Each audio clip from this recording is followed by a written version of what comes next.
পাকিস্তানকে স্পষ্ট বার্তা দিয়ে ভারতের প্রধানমন্ত্রী নরেন্দ্র মোদী বলেছেন, অপারেশন সিঁদুর শেষ হয়নি, এটি কেবল স্থগিত রাখা হয়েছে। সোমবার রাতে জাতির উদ্দেশ্যে দেওয়া ভাষণে তিনি বলেন, যদি পাকিস্তান একটি দেশ হিসেবে টিকে থাকতে চায় তাহলে তাকে সন্ত্রাস অবকাঠামো ধ্বংস করতেই হবে। এই সংবাদ দিয়েছে ভারতের সংবাদ মাধ্যম এনডিটিভি। অন্যদিকে পাকিস্তানের প্রতিরক্ষামন্ত্রী খাজা আসিফ জানান, মোদী 5 দেশের কাছে মধ্যস্থতার অনুরোধ জানিয়েছে যাতে যুদ্ধবিরতি সম্ভব হয়।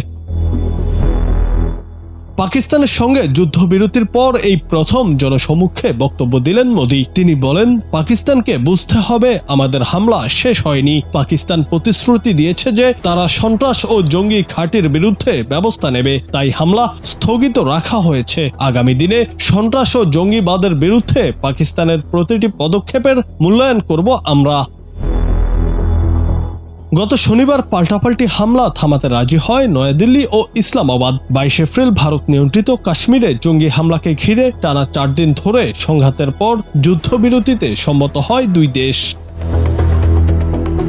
মোদী বলেন, পাকিস্তান যখন ভারতের কাছে আবেদন করে এবং প্রতিশ্রুতি দেয় যে তারা ভবিষ্যতে কোনো সন্ত্রাসবাদ বা সামরিক অগ্রাসনে লিপ্ত হবে না, তখনই ভারত যুদ্ধবিরতির কথা বিবেচনা করে।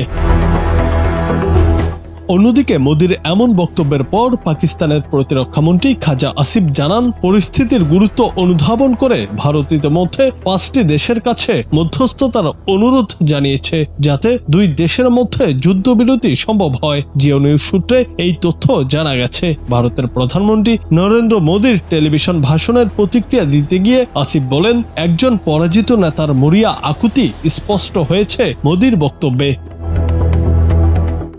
তাছাড়া যুদ্ধ বন্ধের জন্য আমেরিকার সঙ্গে ভারতের যোগাযোগ হয়েছে এমনও শোনা যাচ্ছে, যার ফলে ট্রাম্পের হস্তক্ষেপে শেষ পর্যন্ত যুদ্ধ বন্ধ হয়। ইকোনমিক টাইমস সূত্রে জানা গেছে, ট্রাম্প জানিয়েছেন তারা যুদ্ধ থামিয়েছে আর এটি একটি স্থায়ী যুদ্ধবিরতি বলে মনে করেন তিনি।